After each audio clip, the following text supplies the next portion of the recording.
All right, Ravens flock, what's going on, everybody? Hope you guys are enjoying your day. Well, I know everyone's not enjoying their day. It's a very, very sad day in Baltimore, a very depressed day in Baltimore. In fact, it's depressed throughout the Ravens flock. I think it's safe to say that was the worst playoff loss in franchise history. We finally found a playoff game that surpasses Billy Cundiff. We also found a playoff game that surpasses the '08 AFC Championship game against the Steelers. That one was painful, 2011 was painful, but this one's a whole new level of pain. The first AFC title game in Baltimore in 53 years. With arguably the best team you've had in franchise history, just for them to perform like that, I don't know if you want to call it a choky performance or a meltdown. Whatever you want to call that disgraceful performance, that was embarrassing. Such a painful loss. And the ramifications of that loss is going to show itself throughout the next coming weeks. In fact, it's going to show itself within the next coming months because changes are going to happen in Baltimore to the personnel. Everyone felt like this was the year, and it turns out it was not. So where do you go from here? A lot of people are sitting back and saying, if not now, then when? Well, it's not now, so when is it going to happen? So much pain going around through the Ravens flock, which is why I feel the need to make this video because we have to be honest. We have to be honest about this team, the personnel, the coaches, everything we saw. I never wanted to make this video because I felt that this team would be able to get over the hump based on what they showed over the last few weeks and in that playoff game against the Texans. It felt like they were finally getting away from these demons and showcasing the progress we thought they would showcase. Unfortunately, they fell right back into the trap and showcased who they are. So we got to make this video. So guys, hate to say it, but we got to be real. We got to be real. It's time to keep it real about the Baltimore Ravens. This is the harsh reality of the Baltimore Ravens. So, let's start off with our quarterback. Lamar. My friend, you are still my favorite player. No matter what happens, you are my favorite player. You're my favorite quarterback. You're my favorite player to watch. Nothing's going to change no matter what. But, buddy, gotta be honest about you. Due to this performance and due to this circumstance and how badly the team choked or melted down and how you performed down the stretch, I hate to say it, but the harsh reality is you have now become the NFL's version of James Harden. There's nothing else that needs to be said. However you feel about it is however you feel about it, Ravens flock. Lamar Jackson has become the NFL's version of James Harden. James Harden is the first ballot Hall of Famer. James Harden may be seen as an all-time great player. What he was able to do in those regular seasons was some of the greatest individual performances we've ever seen. James Harden is one of the greatest scorers of this generation. He's an MVP. He's a multiple-time All-Star, multiple-time All-NBA player. This guy was one of the best players in the league. There were a few years, maybe 2 to 3 years, probably 2018 definitely, where he was seen as a top 5, maybe a top 3 player in the NBA because of how well he was playing. But that was in the regular season. Come playoff time, James Harden would melt down in the biggest moments of the season and in the biggest moments of the game. The two biggest meltdowns you can think of are the 2015 Western Conference Finals and the 2018 Western Conference Finals. I think James Harden still holds the records for most turnovers in a playoff game. I think it was, 13 against the Warriors in that series in 2015? I think he still holds the record. And in 2018, we know the meltdown that happened. Game 6 and 7 against the Warriors, you were up double digits. Yes, CP3 went down, but you were up double digits and you blew it, including an 0 of 27 from the three-point line. 27 straight missed three-pointers. 0 of 27 at some point in the game, shooting threes. You yourself, Harden, disappeared in the biggest moments. And then we could talk about the times he disappeared against the Sixers when he was playing against the Heat, and especially last year when they were playing against the Boston Celtics. He and Embiid disappeared. But yeah, James Harden has been this great player, this all-time great player, first ballot Hall of Famer, who's disappeared in the postseason. That's Lamar Jackson. He's about to be a 2-time MVP, 2-time first-team All-Pro, 3-time Pro Bowl. He's led the league in touchdown passes. He has led his team to the playoffs every year he's been healthy. He's won the division multiple times. He's been a 1 seed on 2 occasions now. And yet, in the biggest moment of his career in the AFC title game, he melted down. And even if you don't believe it's his fault, the quarterback has to take some type of blame here. So, until further notice, Lamar Jackson is the NFL's version of James Harden. So you're not sure if you can win with him. You know he's an all-time great player potentially. He's going to be a Hall of Famer. But are you sure you can win with that guy? That is what people are going to be saying. It's the harsh reality. Do I want that to be the reality? No. I love James Harden, but I've called him out for not being that guy in the postseason in the biggest moments. That doesn't mean Harden hasn't had great playoff performances. He has. But in the biggest moments when you've needed him to show up, he's disappeared. We know what happened in the Spurs series. We don't even need to talk about that. The fact that he got blocked by Manu Ginobili, I don't know what to tell you. So, yeah, Lamar Jackson is the NFL's version of James Harden. Until Lamar gets over the hump, that's what he's going to be seen as. So he could do whatever he does in the regular season. He may go win MVP next year. He may put up monster numbers. Nobody's going to care because come playoff time, everyone believes he's going to melt down. And until that idea and that circumstances change, i.e. him getting to a Super Bowl, that's going to be the label he's going to carry around with him. It's not Joel Embiid because Embiid couldn't get out the second round. Lamar at least got out the second round. It's James Harden now. That's his comp now. So we're just going to have to deal with that and hope he gets over the hump one day. John Harbaugh. John Harbaugh has also earned a mantra, which is similar to the NBA. John Harbaugh is the NFL version of Doc Rivers. Doc Rivers is a great coach. That's why he keeps getting jobs. Hell, he's got the coaching job with the Milwaukee Bucks right now. So he's going to be coaching Giannis and Dame and try to lead them to a title. Everyone expects that team to lose in the second round now because Doc Rivers on that team. Doc Rivers is probably going to be a Hall of Fame coach. Doc Rivers has coached some of the most talented players to play in this game. Doc Rivers is a made coach in this league. But he is also a coach whose reputation has been thoroughly based off of the one championship ring he won early on in his career. The one ring he won in 2008 with the Boston Celtics has carried his reputation. And to this day, he's been choking and nothing's changed. And that one ring he won is still carrying him. He's a hell of a coach. But I don't know if you can win with that guy being your coach. That's who John Harbaugh is now. He's probably going to be a Hall of Fame coach. You can make an argument for that. He's got a great reputation in the league. They get a lot of wins in the regular season with this guy. But I'm not sure you can win with that guy as your coach. And he's riding off of the coattails of one ring he won early in his career in 2012 with Flacco and the crew. Obviously, the last ride of Ray Lewis. That is who John Harbaugh is. He's the NFL version of Doc Rivers. And I'm not sure you can win with a head coach like that. John Harbaugh's not going anywhere, though. So he'll probably be back next season. I don't think the Ravens are going to look to move off of him. And I don't think he's retiring anytime soon. So Harbaugh will be back next year. But I'm not sure if you can win with a guy like that. I'm not sure if you can win with a coach like that. For him to just sit back and let that nonsense happen yesterday, what can you do? It's like Doc Rivers just sitting around and watching the disaster happen, and he's doing nothing to make any adjustments. He's just sitting there watching it happen. That's who John Harbaugh is now. The nonsense is happening. The collapse is happening. Everything's happening, and he's not doing anything to change it. He lets his coordinators be the coordinators. Even if they're messing up and not making proper adjustments and not changing it up, he just lets them be themselves. The man got interviewed at halftime about what they should do in terms of running the football because they didn't run it much in the first half. He talked about them in the second half trying to get the run game going and running the football. They ran the ball 6 times in the entire game with their backs. You signed Dalvin Cook to do nothing with him. Yeah, I'm not sure you can win with John Harbaugh as your head coach. They'll get a lot of wins next year. They'll probably be in the playoffs next year as long as the team stays healthy. But I'm not sure you can win a championship at this point with that coach. He's riding off of the coattails of one ring. And until the franchise sees that, we'll probably be stuck in this endless loop. So I can't wait for next year for us to be back in the playoffs and Harbaugh watches some collapse happening and he just doesn't do anything. The same way he hasn't been doing anything for the last decade since that Super Bowl. But it is what it is. That's the harsh reality. He's too good.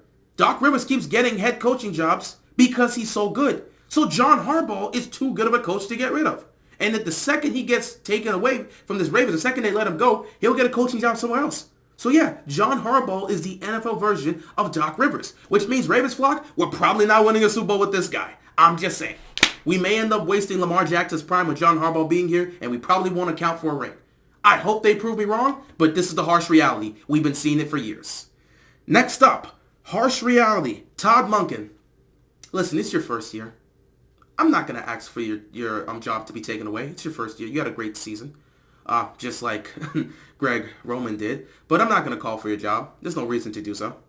But man, you probably came up with your worst game plan, be it college or the pros. That was the worst game plan I've ever seen by an offensive coordinator. That game plan was so garbage. So let me get this straight. You've got the number one rushing team in the league with an MVP quarterback that's the best dual threat quarterback we've seen in NFL history. Lamar has done a great job to earn that mantra. You can debate it however you want. But you've got the number one rushing attack in football with the most dynamic dual threat quarterback we've ever seen. And you run the ball 6 times. We dropped back on 82% of our snaps. What are you doing? You're going up against one of the worst rush defenses in football, and you decide to air it out against one of the best secondaries. The Chiefs were one of the worst run defenses in football and had one of the best secondaries in football, and your game plan is, let's not run with our number one rushing attack. Let's air it out against that top tier secondary. It's the dumbest game plan you could have came up with. You did a great job to make Greg Roman look good today because you followed in his footsteps and did the exact thing Greg Roman did. Greg Roman didn't make the proper adjustments, got spooked when they got down early, and just proceeded to do a whole bunch of nonsense with the game plan. You did the exact same thing. You followed in Greg Roman's footsteps, and you made him look good.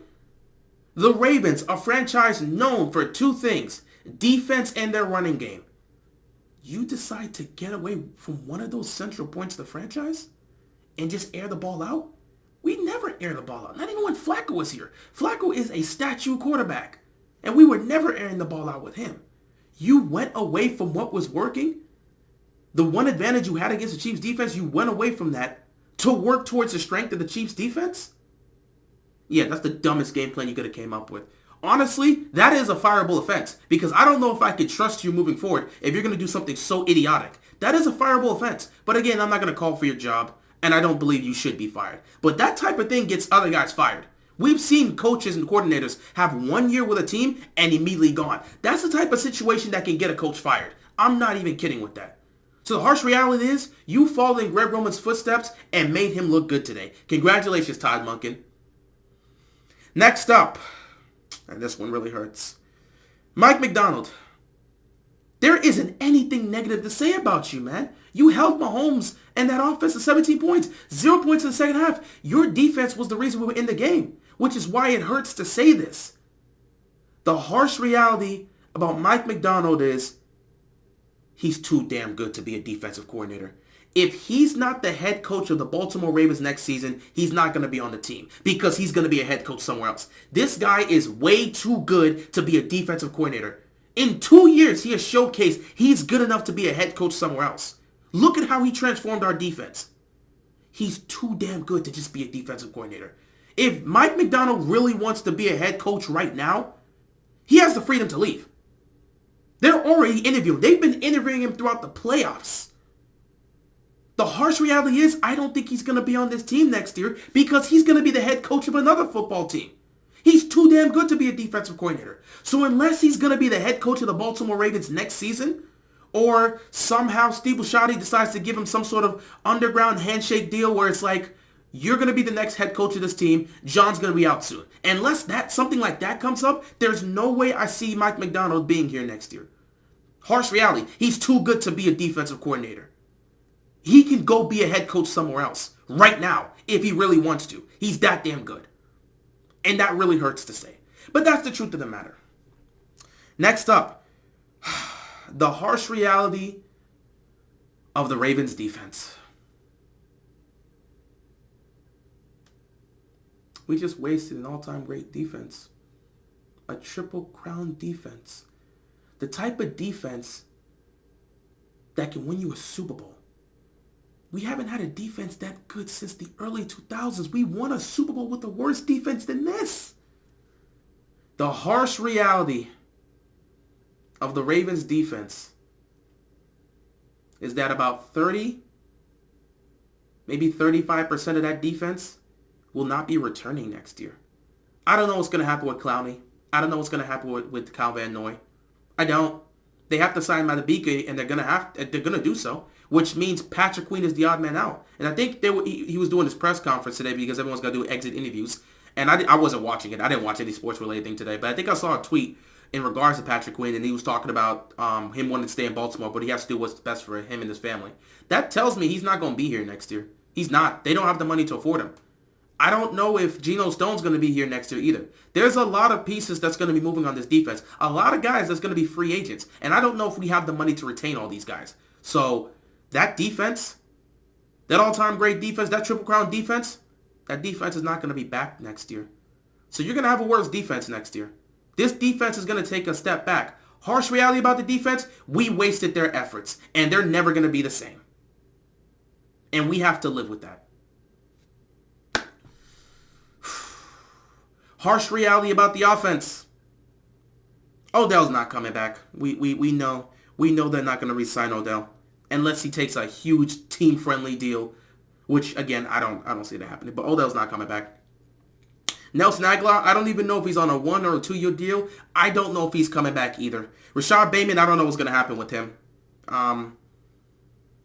The offensive pieces you have, I'm not sure they're going to be back. I don't know what's going to happen with Dalvin Cook. I doubt he's going to be back. The situation with J.K. Dobbins, when he returns from injury, I don't know what's going to go on with that one. Gus Edwards, I don't know his future. Same for Justice Hill. I don't know how these offensive pieces are going to look next year. The only thing I can look at that will probably be here next year is Flowers, Andrews, and Likely. Everybody else, I'm not sure. I'm being dead serious. I don't know how these offensive weapons are going to look next year. It could be better or worse. I don't know. I really don't know. Harsh reality about them, they did a damn good job embarrassing themselves yesterday.